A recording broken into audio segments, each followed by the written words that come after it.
Razão e Sensibilidade, autora Jane Austen, capítulo 33. Após alguma resistência, Marianne cedeu aos pedidos da irmã e concordou em sair com ela e com a Sra. Jennings uma manhã, por meia hora. Impôs a condição expressa, contudo, de que não faria visitas e só as acompanharia até a loja Grace, em Sackville Street, onde Elinor estava negociando a troca de algumas joias antiquadas de sua mãe.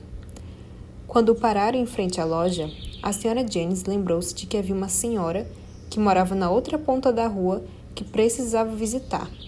E como não tinha o que fazer na Grace, ficou decidido que, enquanto suas jovens amigas resolviam seus assuntos, ela faria sua visita e voltaria para buscá-las.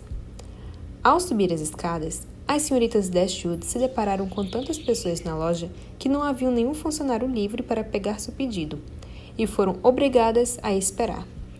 Tudo o que podiam fazer era sentar do lado do balcão, que parecia estar indo mais rápido. Um cavalheiro estava de pé naquela parte, e seria provável que Elinor conseguisse apelar para a educação dele, de modo que terminasse seus negócios rapidamente. Mas a precisão de seu olhar e a delicadeza de seu gosto se mostraram maiores do que sua educação. Ele estava encomendando um paliteiro para si mesmo, e até que o tamanho, o formato e os ornamentos do mesmo fossem determinados, todos os quais, após examinar e debater por 15 minutos, todos os paliteiros da loja foram finalmente arranjados de acordo com sua imaginação rebuscada. Ele não teve tempo de prestar atenção nas duas damas, a não ser com 3 ou 4 olhares bastante gerais, um tipo de atenção que fez com que Elinor se lembrasse dele como uma pessoa de feições fortes e naturais e acentuada insignificância, apesar de estar adornado com o que havia de mais novo na moda.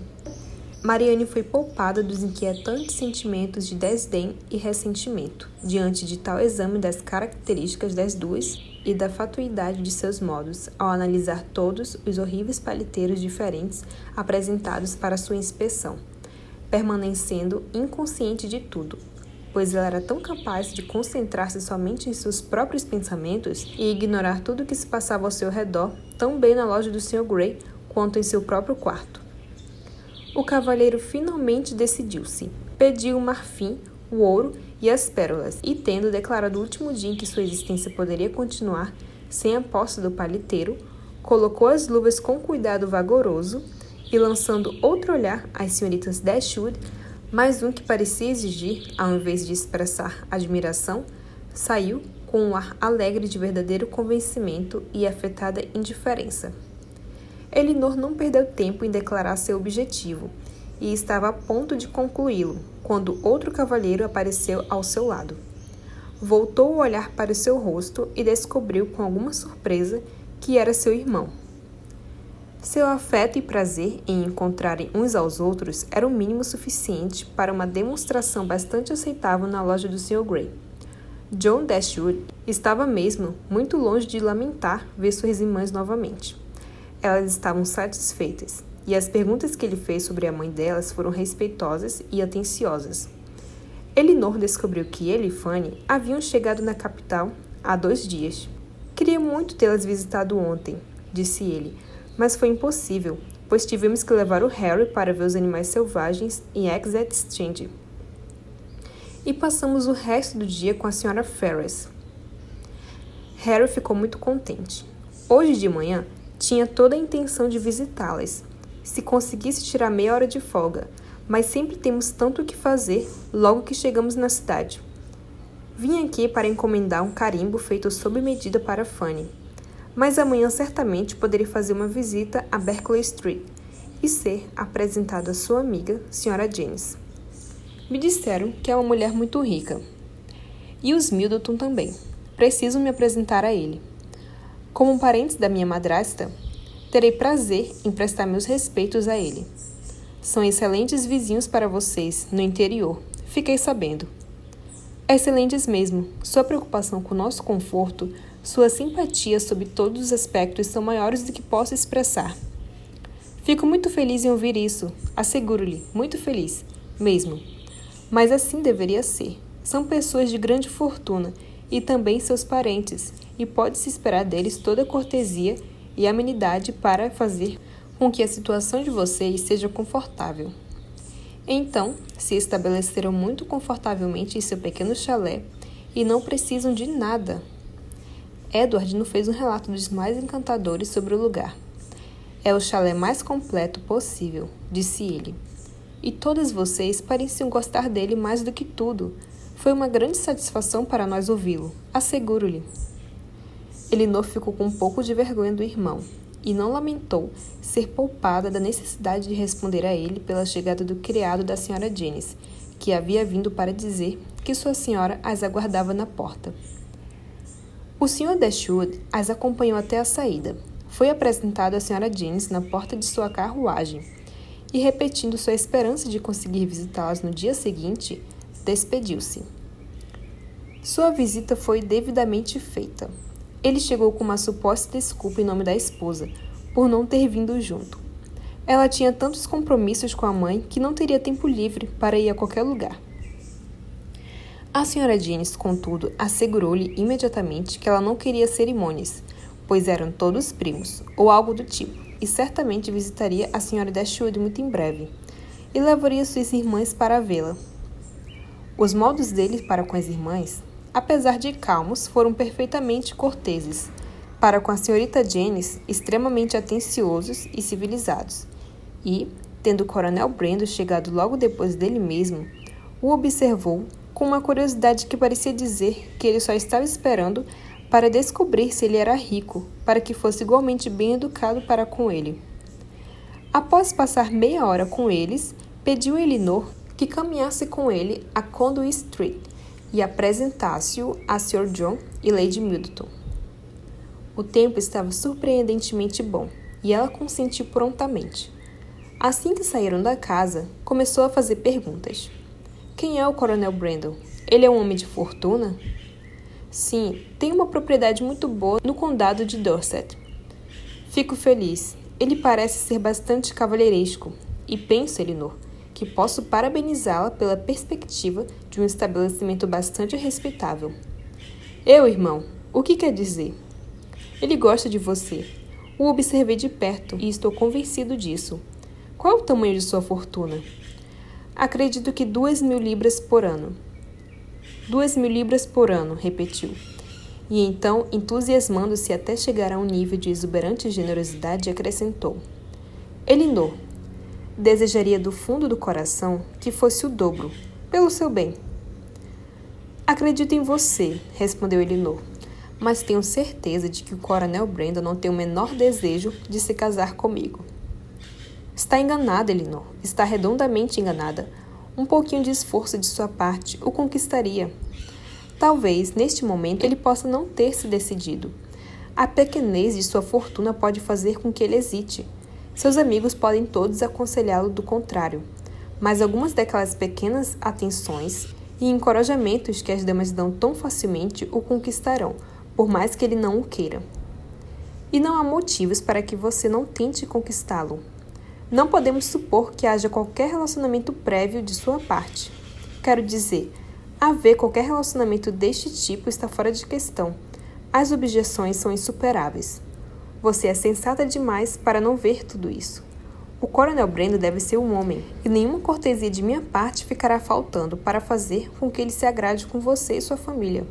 É uma união que trará satisfação a todos. Em resumo, é o tipo de coisa que, disse ele abaixando a voz, até chegar a um sussurro cheio de importância, seria extremamente bem-vinda para todas as partes. Recompondo-se, contudo, ele disse, quer dizer, estava me referindo a... Seus amigos estão todos verdadeiramente ansiosos por vê-la bem estabelecida. Fanny especialmente, pois ela tem seus interesses em alta conta, asseguro-lhe. E a mãe dela também, a Sra. Ferrars, uma mulher bastante simpática. Tenho certeza que daria um enorme prazer a ela. Ela disse isso outro dia. Elinor não ousou dar qualquer resposta. Seria notável, continuou ele, divertido, se Fanny tivesse um irmão e eu uma irmã se casando ao mesmo tempo. E, contudo, não parece muito improvável.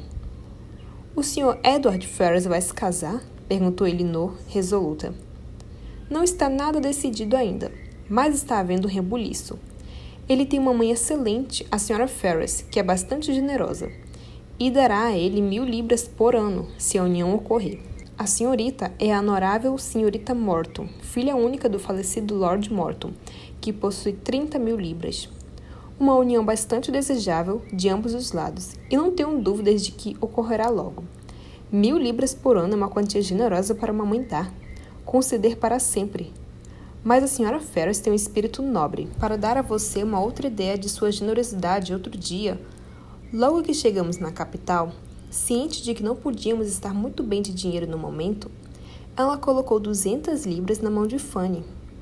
E é um presente extremamente razoável, pois temos um custo de vida muito alto enquanto estamos aqui. Ele pausou para que ela demonstrasse sua concordância e compaixão. Então Elinor forçou-se a dizer: suas despesas na cidade no interior devem, certamente, ser consideráveis, mas sua renda é grande. Não tão grande, ouso dizer, quanto muitos supõem. Não quero reclamar, contudo. É indubitavelmente confortável e espero que melhore.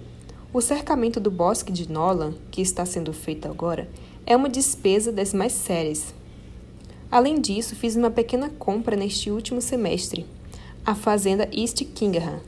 Você deve se lembrar do lugar onde Gibson costumava morar. As terras eram tão desejáveis para mim, sob todos os aspectos, tão próximas das minhas próprias, que senti ser meu dever comprá-las.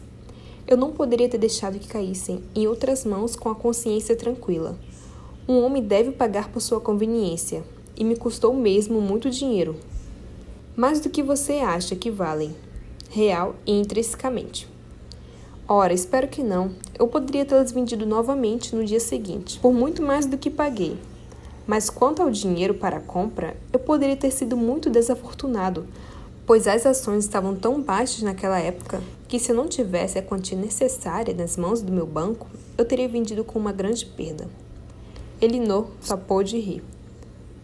Tivemos outras despesas também, grandes e inevitáveis, quando primeiro nos instalamos em Nolan. Nosso estimado pai, como você bem sabe, deixou todas as posses vindas de Stenhill, que permaneciam em Nolan, e que eram bastante valiosas para sua mãe.